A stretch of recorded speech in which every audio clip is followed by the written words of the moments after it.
بسم الله الرحمن الرحيم اقرأ باسم ربك الذي خلق خلق الإنسان من علق اقرأ وربك الأكرم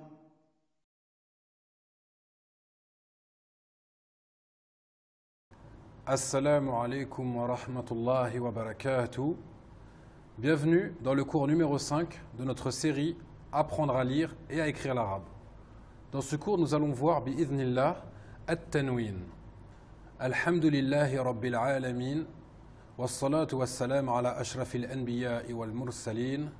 Nabiyyina Muhammad wa ala alihi wa sahbihi ajma'in. Amma ba'd.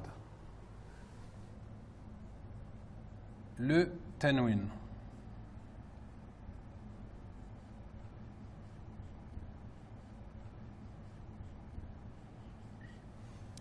Avant d'expliquer le tanwin, Inch'Allah, nous avions étudié dans un précédent cours les voyelles courtes.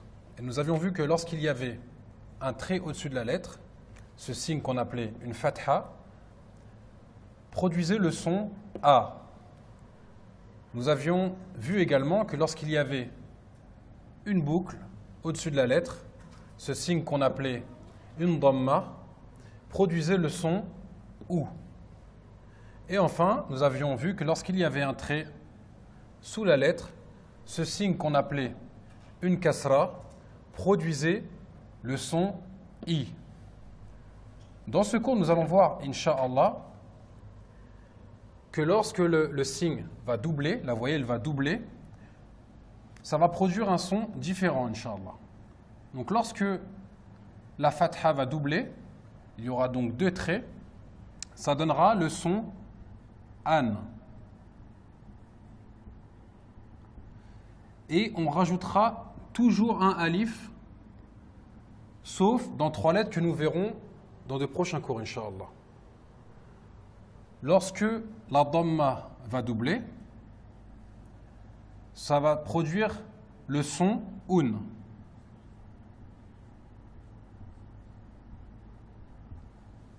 Et lorsque la kasra va doubler, cela va produire le son in.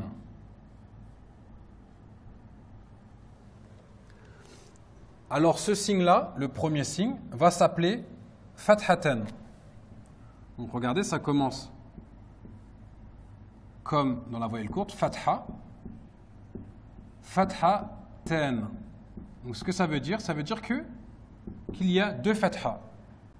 Donc fathatan va produire le son an. Ensuite, ce signe s'appelle dhammatan.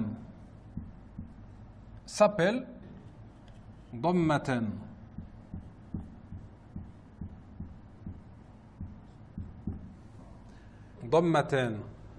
Et dhammatan, ça veut dire qu'il y aura deux dhamma, va produire le son un.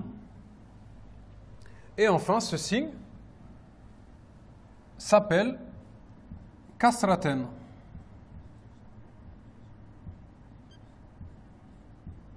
Et kasratan, ça veut dire qu'il y a deux kasra. Et kasratan va produire le son in. Alors maintenant qu'on a compris ces trois nouveaux signes et le son qu'ils produisent, nous allons, Inch'Allah, utiliser ces signes, nous allons l'utiliser sur la lettre T. La lettre T que nous avons vue dans le cours précédent, Inch'Allah.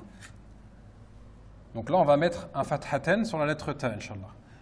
Mais comme on doit rajouter un alif, rappelez-vous, le T va s'écrire en position début. On va rajouter le alif avec fathatan. Et donc la lettre T qui fait le son T et la fathatan qui fait le son N, nous aurons donc le son ten.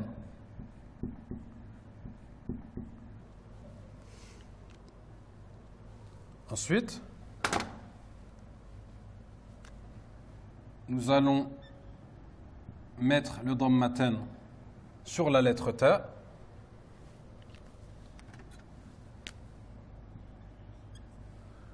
donc le dammaten qui fait le son un, sur la lettre ta qui fait le son t. Ça va nous donner le son tun.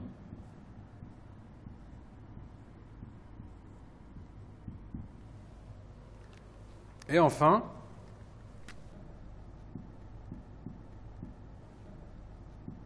sous la lettre ta, nous allons mettre un kasraten. Le kasraten qui fait le son in avec la lettre ta qui fait le son t. Nous aurons donc le son tin.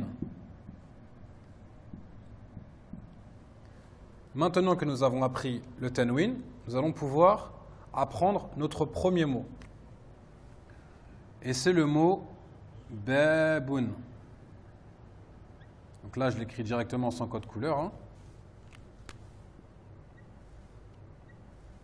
Donc babun, ça signifie une porte. Et donc ce qu'on peut remarquer aussi, c'est que le tanwin sert à désigner un nom indéterminé, c'est-à-dire une porte. On ne sait pas c'est laquelle. Et parfois, on va l'écrire comme cela.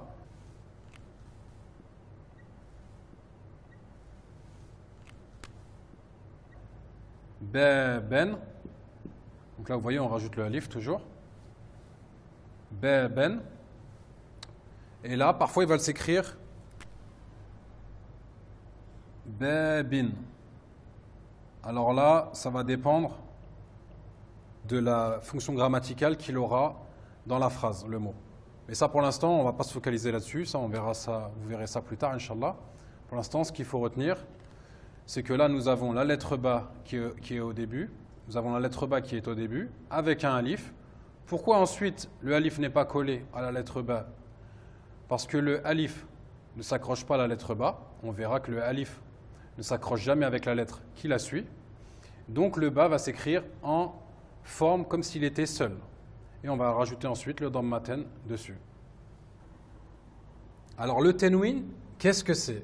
Inch'Allah, pour la faïda, pour l'enseignement bénéfique, hein, je ne vais pas vous demander de mémoriser ça, mais juste pour bien comprendre, Inch'Allah, ce que c'est que le tanwin, on va essayer de l'expliquer. Donc comme on a vu, le mot babun, ça signifie une porte. Et si on l'écrit comme on l'entend à l'oreille, on va l'écrire comme ceci. On va écrire un b avec un alif. Ensuite, on va mettre la lettre b avec une damma. Et à la fin, on va mettre un nun. Donc la lettre nun, pour l'instant, on ne l'a pas étudiée. Mais ça correspond à peu près à la lettre n dans l'alphabet français. Alors le tanwin, qu'est-ce que ça va être? Ça va être lorsqu'on va avoir justement un nun à la fin d'un nom avec au-dessus une soukoun. Mais vu que dans la langue arabe, ce n'est pas possible d'écrire un nom avec une soukoun à la fin. Dans la langue arabe, ce n'est pas possible. Donc ce qui a été décidé, c'est de remplacer ce nun, de le remplacer par la voyelle qui le précède. Donc du coup, ce nun, il va se transformer en une damma. Donc la forme correcte de l'écrire, ça va être cette forme-là. Donc la lettre B avec un alif, le fatha.